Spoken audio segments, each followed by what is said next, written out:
You're watching World TV. Kindly subscribe to our YouTube channel for more videos. Click on the subscribe button and the bell beside it. These will notify you once we drop a new video. Thank you. Ìkànnì now. Then they start spreading some fake news. Ó fẹ́ yàwó márùn-ún, ó fẹ́ yàwó mẹ́fà. Oh, legal wife lele. And I posted another video. I said I want you to post your wedding certificate. Where are they today? It's actually talk about what she went through after her marriage and how she overcame it. After the identity of her husband was revealed, people tried to bring him down. Lizzy advised women who tried to destroy her online after their marriage. When she posted her court wedding videos, every woman who came out to claim Mr. Lawal ran away after they failed to provide their own court wedding proofs. After my marriage, àwọn tó lọ gbọ́ ọmọ oríṣiríṣi jáde, they can decide to keep quiet. Wọ́n ní kú now. Why tẹ́ ṣe lọ kọ́ ọmọ oríṣiríṣi wá tẹ́ mọ̀ pé ọmọ yóò ń ṣọmọ Mr. Lawal, or because you want to nail Mr. Lawal, or because you want to bring Mr. Lawal down. What if I don't know Mr. Lawal? What if Mr. Lawal has never helped me? Kí wá sọ pé mi ò ṣe mọ́? Ṣé depression lè pa Mr. Lawal ni? What if I'm not strong enough to handle your shit? Hypocrite ni now, killer ni now, assassin ni now, ìkà ni now. Nǹkan tí gbogbo yín dẹ̀ jẹ́ lẹ́ ń jẹ yẹn. Ẹni táṣìírí ẹ̀ tún ṣe tán ní kó máa wá DNA kiri. As at November kò tí mọ̀ páṣìírí òun tú.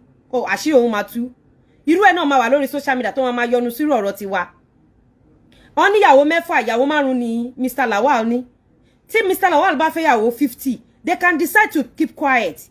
Adé máa ṣayé wa lábẹ́lẹ̀. Gbogbo wa adé fìfẹ́ máa kóra wa jọ. Bọ̀ǹgbà táwọn kan dẹ̀ ti jáde, ẹ ti mọ̀ pé enemy la máa remain. Enemy ni. Women kí ń ronú kẹ́ tó hùwà.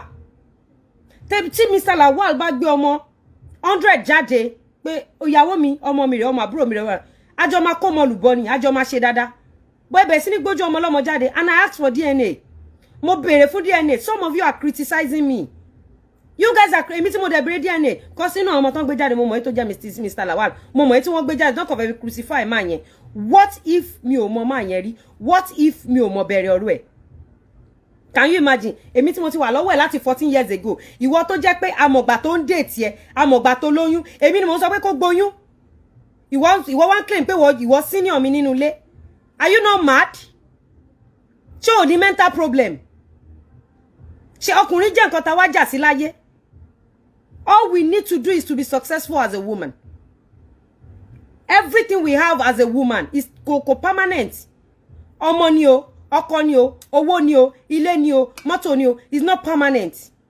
Nǹkan ẹyọ kan ṣo ló permanent fún everybody. Òun lọ́jọ́ kẹ́yìn. Kọ́lọ́n jẹ́ ká gùn lẹ́mìí, ká dẹ̀ lálàáfíà. When I asked for DNA, ṣé rí kán gbọ́mọ kankan síta mọ́? Ṣé rí ẹni ọmọ mọ́ ńgbà tí mo bẹ̀rẹ̀ DNA? Wọ́n sá lọ ni. What if I'm not educated? What if I'm not smart? Wedding yẹn máa dàrú, àbí? Èèyàn kan ló dẹ̀ máa suffer. Because wọ́n ní pé kó gbé sàrà wá, onítìlẹ̀ bá ṣú, ṣó fẹ́ ra ta ni àbó fẹ́ ra kàrà. Mo wà okay on my own.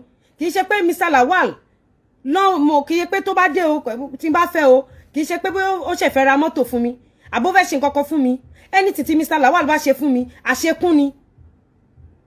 So for the fact that this man wants to get married to a woman that is doing well in the society, tí wọ́n lè jẹ́ńbẹ̀, tọ́mọ ẹ̀ lè jẹ́ńbẹ̀, why tó ṣe wá dúró bí eléṣù sí lọ́rùn? Ìkànnì now. Then they start spreading some fake news. Ó fẹ́ ìyàwó márùn-ún, ó fẹ́ ìyàwó mẹ́fà. Oh, legal wife lele. And I posted another video. I said I want you to post your wedding certificate. Where are they today? Gbogbo wọn sá lọ. What if I am not strong to stand by that man? And you tell me Mr. Lawal will be alive today? You are all evil. Assassin ni gbogbo wa now. Ìkà ni wa now. Ìkà ni wa now. Ẹni bí ni gbogbo wa. We are blaming that guy pé ó kú. Báwo ni ó ṣe ní kú? Kò lẹ́ni tó fẹ́ fọ̀rọ̀ lọ. Ẹ̀rù máa bá tó bá gbé sí social media, ẹ máa padà crucify ẹ. Ẹ máa bú. Some people were saying ṣé kò rí pa ọmọ ẹ jọ ọ̀gá ẹ ni? Do you know what they call a court wedding? Bọ́n dẹ̀ ṣe wà yẹn bí mo ṣe ronú Christian ni wọ́n. Bí Muslim ṣe máa kù gìrì jáde nínú wedding. Christian ò lè kù gìrì jáde bẹ́ẹ̀ yẹn nínú wedding. So the man need to endure. according to kan tó so dẹ̀ lè jẹ́rọ́ náà pa ó lè já wọn ọmọ máa yẹn ni èmi ò kí ń dájọ́ ẹlẹ́jọ́ mi ò kí ẹjọ́ tí ò bá kàn mí because ọ̀rọ̀ èèyàn kan ló máa sọ tó máa fi ṣorí burúkú ẹjọ́ èèyàn kan ló máa sọ tó máa fi ṣorí burúkú. So when it comes to people's topic, I used to be very careful. And I always use my case as an example. And I wish all bloggers at our operate YouTube, I wish they can do same thing. I wish they can bring their story as an example. But instead, they keep lying. And because irọ́ lẹ fẹ́ gbọ́, tó bá yẹ pé mò ń búyàn bí ni, or mò ń parọ́ ni, tó bá yẹ pé mo lọ sọ pé èèyàn kan ó ṣe kinní kan tí ò dá ni, you will see crowd watching this program. But ṣe rí wọn bá àwọn tó ń wò yìí, I'm happy because I'm here to tell you the truth. Kò ṣe program tí máa ṣe tán tí máa gbé pè, kì í ṣe program tí máa ṣe tán tí máa gbé bú. Some women, ya ọkọ yín máa nálè, ó dẹ̀ mọ̀ pé wọ́n náà nálè, àlè yín ò ń ṣe ẹyọkan méjì mẹ́ta, ó ní àlè, ó wá jẹ́jà rí obìnrin kan, ó lè má jẹ́ àlè ọkọ ẹ̀ gan, wàá ti bọ́ sórí internet wàá ti lọ máa fẹjọ́ ọkùnrin yẹn sùn, ọwọ́ tiẹ̀ náà dẹ̀ mọ́, ìwọ náà ó saint.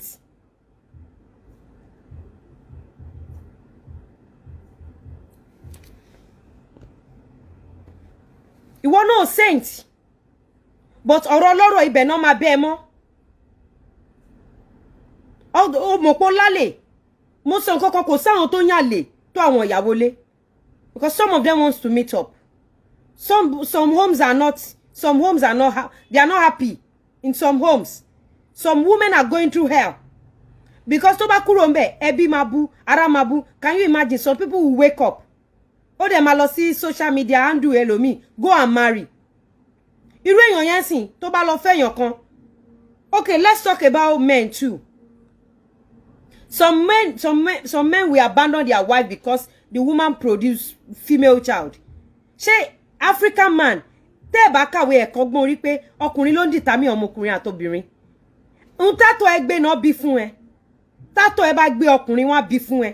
Tí àtọ́ ẹ bá gbé obìnrin wọ́n bí fún ẹ. Because your wife produce more female children. It's none of her business. In fact, tó bá pa gbé nílùú tó dání, it is your wife's right to sue you because spam tó gbé, why tí ó ṣe gbé ọkùnrin? Why tó ṣe gbé spam tó gbóbìnrin sórí? Why tó ṣe gbé spam? So you abandon that woman because that woman gives you female child. Then you move on to another woman. You think that woman cannot provide female children or child? Then before you start saying you want to do DNA test, tó bá ti lọ ṣe DNA test, tó bá jẹ́ pé o mọ̀ pé ọkọ kan o, case àwọn Mùsùlùmí ọ̀tọ̀, case àwọn Christians ọ̀tọ̀. Is a clear case. Tó bá jẹ́ pé legal wife ni ẹ́, tó bá ti ń ṣe DNA kó máa ṣe sperm count tiẹ̀ náà. Because some men, they have low sperm count. And obìnrin yẹn ó máa ṣe nǹkan tó fẹ́ ṣe láti lè make sure pé ó wà okay. But I will just tell women, I will tell ladies out there, if you know your husband, tó bá mọ̀ pé ó ní low sperm count, sit him down. Can we go for IVF?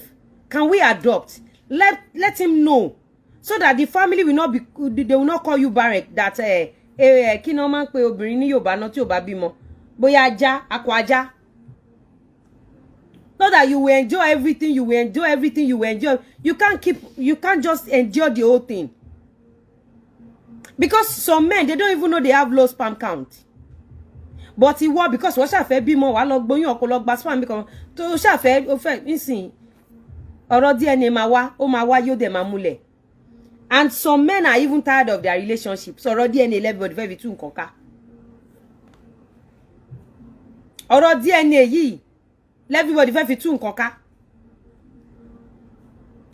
If they didn't come and choke my husband, if they didn't post faces of women tí mi ò mọ̀ rí láyé mi gan, obìnrin mi gan ọmọ ọlọ́mọ tó bí síbòmí ló wá gbé sẹ́sẹ̀ tó ṣàn sọ pé ọmọ alájí ni, àwọn ask for DNA kò kàn mí. Kẹ́ fún mi lọ́mọ 50 má gbà. I love kids. I love kids. But ẹ máa ṣe bí olórí burúkú torí pé ẹ mọ̀ pé wọ́n yóò mọ̀. It's only evil women that act evil. If you have good heart, if any man is going, so be it, Subhana Rabbika. If that man don't appreciate you, another man will come that will appreciate you. So, as a man, before you go for DNA test, make sure you have share high volume of low sperm count. Then ask yourself, am I fair enough to this woman? Some men are broke. Some men don't have money. Some women need to go out there to go and sleep with another man to put food. See nule won o de mo o mo pe oko e o mo pe yawo e o lo nba elomi sun ni. So o sọ fún mi sin pé gbogbo ọmọ tó bí fún o fẹ́ kó jẹ́ ọmọ tiẹ̀. As a man, kí ló expect?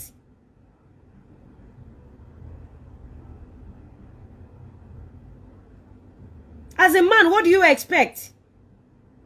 To pay away alone provide. Sinule, I know having extra affairs is bad. Apart from that, the consequence is this. God forbid bad thing. If you are married, okay, I'm a married woman. Sleeping with another man will give you bad luck as a woman. And apart from giving you bad luck, even the children, it might affect your children in future. Forget the fact of forget the DNA test or not. There are times you need to come together with your husband and stay together. There are some cases tó jẹ́ pé tọ́rọ̀ bá ṣẹlẹ̀ tó bá dúró síwájú Ọlọ́run tó bá bọ́ sí o tó bá sọ fọ́lọ́run pé Ọlọ́run wọ́n lá pọ́kùnrin kan kò gorí mi lájọ́ tí mo ti ń fẹ́ ọmọkùnrin. Your prayer will be answered. So ó ní ṣe àlùbáríkà tó wà nù kí obìnrin kó má ní àlè or kó má bára ta sùn. Àlùbáríkà wà ńbẹ̀ tó pọ̀ gan fóbìnrin tó bá mọ̀. I'm talking about spiritual aspect of it. But if you choose to do it, I will never condemn you. Because I don't know what you're going through in your home. If you are doing it, it's none of my business. But if I don't know how to double date. Even Batimo one single time, boyfriend and girlfriend, I don't double date. I can leave you alone. But I don't double date. That is me. Because I do it does not mean another woman will do it. I don't enjoy it. I can't. But you as a woman, to ba mo pe o fe marry, you see, keeping a marriage is a lot of work. Because to ba ti marry, oúnjẹ èyàn kan ti dóúnjẹ èyàn méjì. Oúnjẹ ìdílé kan ti di oúnjẹ ìdílé méjì. So, wàá ronú dáadáa kó tó marry. Mo de blame everybody not to marry ọkùnrin tí ó kù díẹ̀ káàtó fún. You see, Africans, you want to eat your cake and have it. And it's not possible. Ẹ jẹ́ kí n polówó ọjà mi. Aṣá tí enjoy topic yìí. Fún gbogbo ẹ̀yin tí ẹ bá ti sanwó ọjà. Àríkẹ́ ó travel lọ lé ọdún. Ó máa dé ní ọ̀la. So ó máa dé lọ́tùnla. Látọ̀túnla lọ, ó máa bẹ̀rẹ̀ sí supply ọjà yín. Ẹ má gbàgbé pé à ń ta mọ́tò ẹ dẹ̀ lè ṣe san díẹ̀díẹ̀. À ń swap mọ́tò ìyẹn Mr. Lawal wọ́n ń ta mọ́tò, wọ́n swap mọ́tò. Wọ́n dẹ̀ ń ta àwọn mọ́tò lọ́lọ́kan òjọ̀kan. Tó bá dẹ̀ fẹ́ ta mọ́tò ẹ, o lè gbé wá. À bá ẹ rà, à rà lọ́wọ́ ẹ, à fún ẹ ní cash. Àwa ń ta aṣọ tó bá fẹ́ ṣe party tó fẹ́ stand out. Ó fẹ́ wọ aṣọ kí ọrùn àwọn èèyàn kó yí 360. It has to be Lizzy Anjorin clothing. Tó bá fẹ́ ẹ̀ṣọ́ tẹ́nìkan tí wọ̀rí tẹ́nìkan tí rírí. I mean ẹ̀ṣọ́ tó jẹ́ pé ẹyọ kan ni tó jẹ́ 18 karat gold. Lizzy Anjorin ni. Ó fẹ́ ago diamond wristwatch ni o. Àbí ago tí ẹnìkan tí ẹ̀ tí nílò ẹ̀rí. Lizzy Anjorin ni. Ó wá fẹ́ ra ilé ni. Tí a bó fẹ́ ra ilẹ̀, ó fẹ́ máa sanwó díẹ̀díẹ̀. 2 years payment wà, 3 years payment wà. Ìyẹn fún ilẹ̀. Ṣùgbọ́n fún ilé mi ní sọ pé payment wà 3 times payment ló wà fún ilé. Fún ilé island la dẹ̀ ní property sí for now àti ní sí mainland. Then ìwọ tó bá san owó má wá pé office line wa or kó fi message ẹ lórí WhatsApp call. Tó bá san owó mo tuntun sọ. Tó bá san owó pé Àríkẹ́ lórí office line wa. Tẹ́ bá fẹ́ ra nǹkan go straight to the point. Ẹ jọ̀ọ́ abẹ̀yìn ni. If you want to buy anything, go straight to the point. So, a ní sóyòyò, a ní nǹkan tẹ́ lè fi ṣe ojú yín. Ìwọ tó máa ní pimples regularly. Ìwọ tí ó jẹ́ pé skin ẹ kò blend.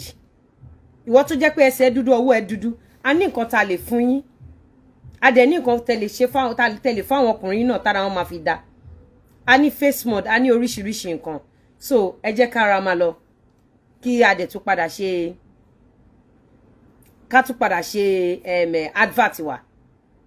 As a woman you need to work hard. If as a single woman eléyìí fún ẹ lówó tọ̀hún fún ẹ lówó tí bí fún ẹ lówó ọjọ́ tó bá ti marry ó ti tán nìyẹn o. As a single woman if you don't have job, this one can give you money, this one can give you money. As a single woman, moment you start up your business, nobody's going to give you money anymore. Nobody's going to support your business anymore. Because people that wants to support you are afraid of you, that you might grow than them. I want you to know that. And that is why we have number of jobless women in the society. Because the hardworking ones are not being supported by men. Men prefer to support the jobless ones than the hardworking ones. So, obìnrin tó fẹ́ ṣóbìnrin tó lè paramọ́ra ni, ṣóbìnrin tó yẹ pé tó bá travel. Some said men that lives in abroad should come and do DNA. For even if you live underground, if your wife wants to be loyal to you, the woman will be loyal to you. If woman wants to be loyal, but if you are not responsible, your wife will cheat on you. Believe me. Women, they need men to pamper them. At times, they want someone that will pamper them like their daddy. They want someone that will pamper them like their mother. So if you are that kind of terrible man, that you don't laugh with your wife. Some men only laugh with their wife when they want to have sex with their woman. So, and you don't want the woman to cheat on you. I don't know. Emi o mo. I don't know. To be sincere, I don't know. Some men don't play at home. Some men will say, oh, their wife trouble is too much. They always come home late. Some ago ńlá lọ́pọ̀lọpọ̀ ọkùnrin mi máa ń wọlé. Ọkùnrin máa wọlé láago kan ago méjì. So gbà tí wọ́n bá ràkàtì àti ẹ lọ tó lọ bóbìnrin mi yẹn, ìyàwó tí a máa ṣó ago àbí aroma lábẹ́ tọ́jú ọmọ. No, you need to adjust. You need to adjust. You need to adjust. Some things are èmi ò ń ṣalábòsí èèyàn. Bọ́rọ̀ bá ṣe rí inú brain mi. My talk might look senseless to you. Gbogbo àná kọ́ la máa lọ́pọlọ. Mo lè má lọ́pọlọ wájú tiẹ̀. But a day will come that you sit down and think about this thing. So you're supposed to come home by 7, 8. Okay, your job, your place, your work, workplace is far and all that. Abi, okay, by 10, make sure you enter. And even by 10 here, nothing stop you as a responsible man. Do video call with your wife. Let her know you are busy where you are. But some will go to club, some go and hang out with friends. You come home. So your wife should sit at home, be expecting you. As what? Ṣé wọ́n ló dá ni? Ìwọ ló dá, ìwọ kọ́ ló dá now. Respect is reciprocal. You want your wife to be loyal. You don't want her to sleep outside. You don't want her to sleep with another woman. But wọ́n gangan ago mẹ́ta, àwọn ọmọ go dẹ́ mọ̀mọ́. Who does that? Why do we serve God? We serve God because when we pray, He answered our prayer. That is why we serve Him. Why do some people abandon what they do or what they worship? Because when they call that thing, tí ò dá wọn lóhùn, tí kò bá ti dá wọn máa party ni. Tó bá pé òòṣà tó ń sìn tí ò dẹ lóhùn, wọ́n máa party ni. When you see some people, they worship God of Iron, some worship Ọ̀ṣun, some worship so many things. They keep on doing it because when they pray, that thing answer them. But you are ò kí ń ṣe Ọlọ́run, ò kí ń ṣe kankan, tó lọ fẹ́ yàwó sílé.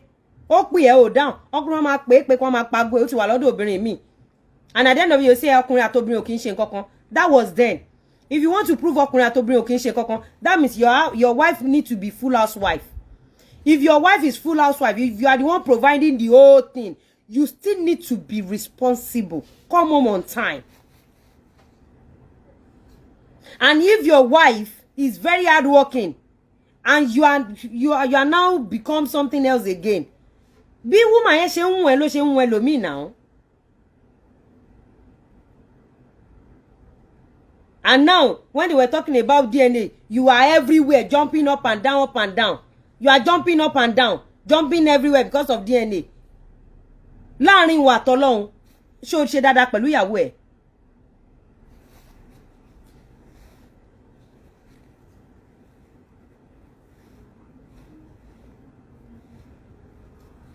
If your wife is full housewife and you provide everything, believe me, other men will irritate her. But she needs to go up and down, go everywhere. She wants to go to market. You have the money. Come 100,000, you can't give that woman. And one Okada man is ready to sleep with her and give her 10,000. And you expect her not to do it. Think twice now. Why you are busy sleeping with other women? Other men too are busy sleeping with your own. Mo sọ pé nǹkan táwọn obìnrin ṣe dá o. Like I said, do not misquote me. I said it earlier. I said, any obìnrin tí kò bá yànlè nínú relationship ẹ̀, àlùbáríkà ló ń rà fún ara ẹ̀ àti ọmọ ẹ̀. Tí Ọlọ́run bá ṣí ẹ lójú ẹ̀mí, not having any man in your life, not having any man, if you don't sleep with any man at all, wàá rí pé gbà yẹn ló máa ní breakthrough jù. When you don't sleep around at all, no boyfriend, nothing, no husband, you have breakthrough. I'm telling you from experience. So, sleeping with different men, àlùbáríkà non kó lọ. So, if you are with a man and that man, probably the man, maybe he doesn't appreciate you, then you can decide to stay or leave. Instead of you know, being in that man's house and still sleeping out with another man. That one is, I don't know. I can understand that when you leave that man's house, some people will criticize you. But people that criticize you, don't forget, they will be to want to say, she should have talked now. She should have lived now. She should have talked. They will still criticize you. So it's better go take exit. Nígbà tó ovation yẹn tó loud. Kẹ́mi ẹ̀gùn nínú rọrùn. Rather than staying there and think of what will people say. Like me, I don't care. I don't care. You are not my mother, you are not my father. Even as a mother, as my mother, as my father, there are some things that when you tell me, if tó bá máa pa mí la, máa sọ pé ẹ wá ń bí kíní máa pa mí, ẹ jẹ́ ń ṣayé mi.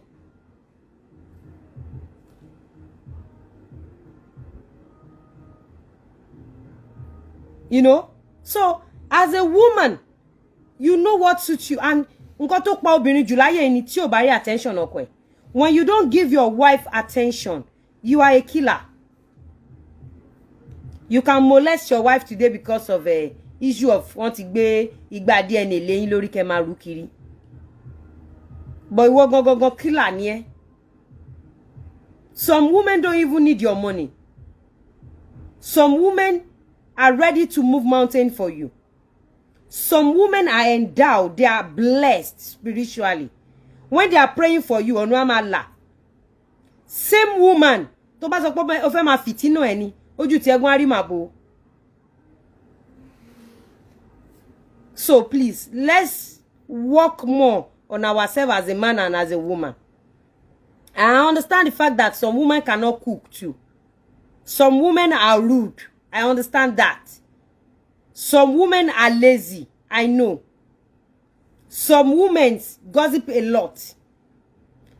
Why some men are away? Maybe they go to their where they work. Some women will go and fight. Some women does not have brain at all. When you know that woman you cannot cope, return her back to her family's house. Do not keep her and be maltreating her. I'm a woman. Mo rí nǹkan tóbìnrin mi máa ń ṣe fún mi tó jẹ́ obìnrin. Màá wò báyìí pé Ọlọ́run. Funny enough, àwọn obìnrin tó ya wèrè jù ló wà nílé ọkọ jù. Àwọn náà rí ilé ọkọ gbé jù. But if you know that woman, you don't like her, return her back. Just take her back to her family. Instead of you beating her, instead of you not to give her attention. Some women don't know how to dress. A woman sent me a voice note to my office line. the voice note, she said Alhaja that àwọn fẹ́ máa múra nísìn, àwọn ò múra tẹ́lẹ̀ ọkọ àwọn ti wá fẹ́ secretary àwọn. Why do you have to wait till kọ́kọ́ fẹ́ secretary kó tó máa múra? Why tó ṣe máa múra? Ó ṣe jẹ́gbà tó fẹ́ secretary lẹ́yìn tó ti fẹ́ secretary tán, campaign after election ni. A bá sọ pé ẹ wọṣọ tó fine, ẹ múra, ẹ ní down. Some men will tell you not to make up. But kó tó róbìnrin tó kun ṣáàlì sójú, àbádí àgbọn, àbí tó kun white powder, ó máa dà sára ni. You need to know who your husband is. If your husband is trying to play, some men, they like long hair, but they will tell you as a full housewife or as a wife that you should be doing didi. Kódé torí long hair níta àti máa dà sára, you need to sit him down. Bàbá Lágbájá ọmọ tí mo rí lórí WhatsApp ní tẹ John chat, ṣé bí irun gúngùn ló ṣe? Ẹ jẹ́ kèmi náà ṣe irun gúngùn.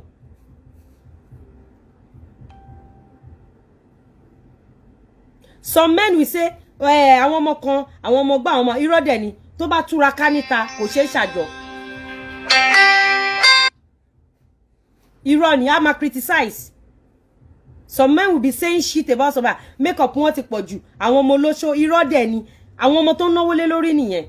So you need to study your husband as a man.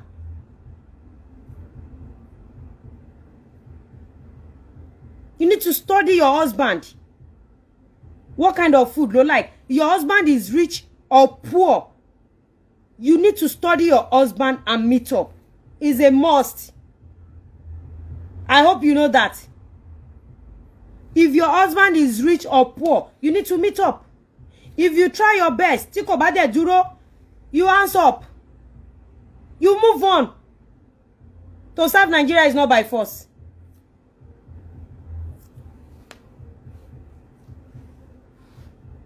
To serve Nigeria, that is why when they talk about marriage, it's just that people don't cancel people. And the pressure we put on people is too much in the society. The pressure is too much. When people get married today, you see some people wọ́n máa sọ pé wedding yẹn ò ní last. Wedding yẹn tí ò last yẹn, ṣé ó fẹ́ force account títí ẹ? At least nǹkan tó ìbàjẹ́ tó fẹ́ ṣe tí kò bá ti force account ẹ wá ètò ìfẹ́ ṣe.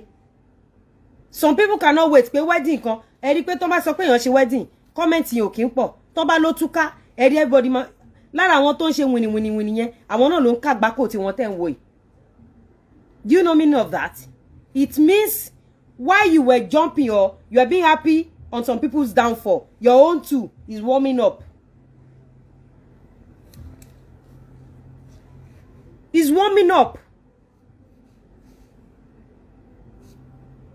So don't be too happy when someone crumble. Don't be too happy when someone fail. Don't be too happy when something bad happens to people. Don't be too happy. Yours too is coming. We all pass through trial time in life. We all pass through trial times. Hours tell me in low. Lórí social media. Láàárọ̀ kùtùkùtù. Ó lè jẹ́ nǹkan tó máa piss ọkọ ẹ off nìyẹn. Ó dẹ̀ ní mọ̀. Wàá kọ́ pé òrojú ẹ lẹ́mọ̀. Even tọ́mọ̀dọ́ bá fẹ́ serve oúnjẹ, wà ń bẹ̀ monitor ẹ̀ once in a while. Because ọkùnrin mi, torí pé ó ń gbádùn oúnjẹ ọmọdọ̀, psychologically inú ọpọlọ ẹ̀ á dẹ̀ máa dún ọmọdọ̀ yẹn. Ọjọ́ kan ò ní sílé á dẹ̀ practice ẹ̀. Mo mọ̀ bóyá mo make sense. Mi mọ̀ bóyá mo make sense.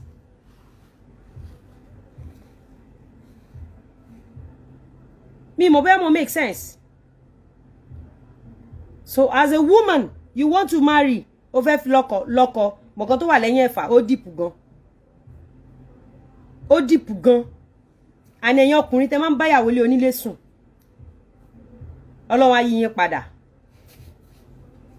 Kan tí mo kàn mọ̀ ní pé tó bá provide ọmọ àlè fún family kan, wọ́n máa provide ọmọ àlè fún family titi ẹ náà. Tọ́nà bá fẹ́ wá bá tiẹ̀ jẹ́ dáadáa, ọmọ titi ẹ náà wọ́n lọ provide ọmọ àlè fún ilé ọkọ ẹ̀. So ọmọ tiẹ̀ náà á ṣẹ̀sìn. Wà wá mọ bó ṣe rí lára ẹ̀sìn tó fobìnrin yẹn ṣe, because you can help a woman without sleeping with them.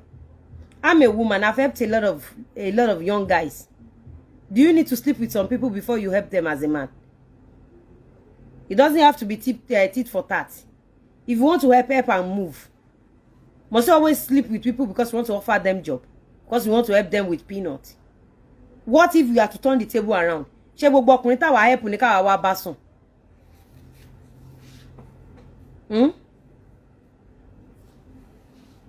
So issue of DNA test or no DNA test.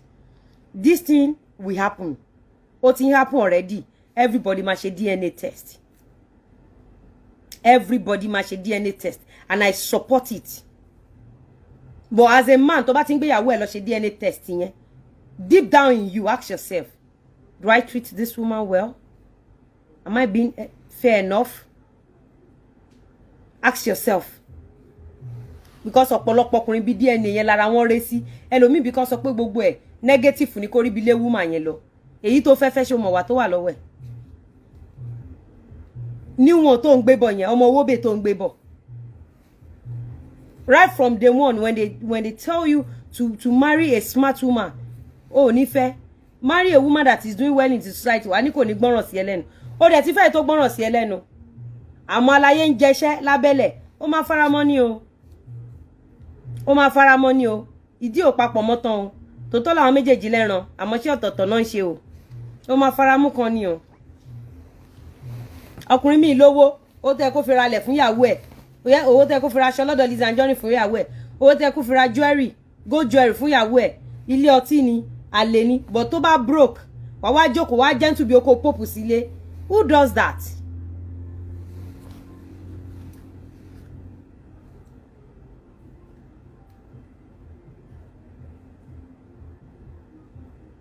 Tó bá máa ṣe sí ni kó máa gbìn sí gẹ́gẹ́ bí ọkùnrin. Ẹ share program ẹ jẹ́ káwọn ọkùnrin náà gbọ́. Tó bá mọ̀ pé tó bá ní ṣòro ìyàwó ẹ̀ ló máa dúró tì ẹ́. Then if you have money, take good care of your wife. Tó bá ti mọ̀ pé tí ṣòro bá ti dé, ìyàwó ẹ̀ ló máa fall back on. Tó bá ti mọ̀ pé ìyàwó ẹ̀ ló máa fall back on. The ìyàwó ẹ̀ ni kò take care. Someone said you block one of your fans. Bóyá ó sọ̀rọ̀ jẹnu ẹ̀ lọ. Àbó wá gbàmọ̀ràn òṣì torí onímọ̀ràn kí ló ṣẹlẹ̀. So ibo ni mo sọ̀rọ̀ dé yẹ rán mi létí. Ẹ yẹ kí mọ̀ bóyá ẹ̀ ń gbọ́. Ibo ni mo sọ̀rọ̀ dé. I miss Arike too. Ibo ni mo sọ̀rọ̀ dé. Mary ibo ni mo sọ̀rọ̀ dé. Màá mọ̀ bóyá ò ń gbọ́. Costly Alaja ni kẹ́ lọ ṣe. Ẹ lọ wo Costly Alaja. Okay. Ó yẹ rán mi létí mo fẹ́ mọ̀ bóyá ẹ̀ ń wò. Ẹ rán mi létí ibo ni mo sọ̀rọ̀ dé. So DNA test, DNA issue, ó máa ṣẹlẹ̀. Àti ẹ jẹ́ ká wa obìnrin kórí wá pé àníyé yọnu sọ̀rọ̀ lọ́rọ̀ mọ́. Àníyé yọnu sọ̀rọ̀ lọ́rọ̀. And as a young girl, if you are planning to marry, make sure you have a good job. Make sure you have your own money. Make sure ọrùn máa ń wọ ọkùnrin. Ọrùn máa ń wọ ọkùnrin. Ọrùn máa ń wọ obìnrin náà. Ọrùn máa ń wọ ọkùnrin o. Ọrùn máa ń wọ. Some people initially, do you know why two people agree on, okay, let's get married? Because of love. They don't consider the financial aspect of it. If some men or some women consider the financial aspect of it, do you know they won't get married initially? Nobody will marry you. Nobody. If you know the financial aspect of marriage, nobody will get married. Thanks for watching this video. Don't forget to click the subscribe button, kindly comment and share. Thank you, Boya TV.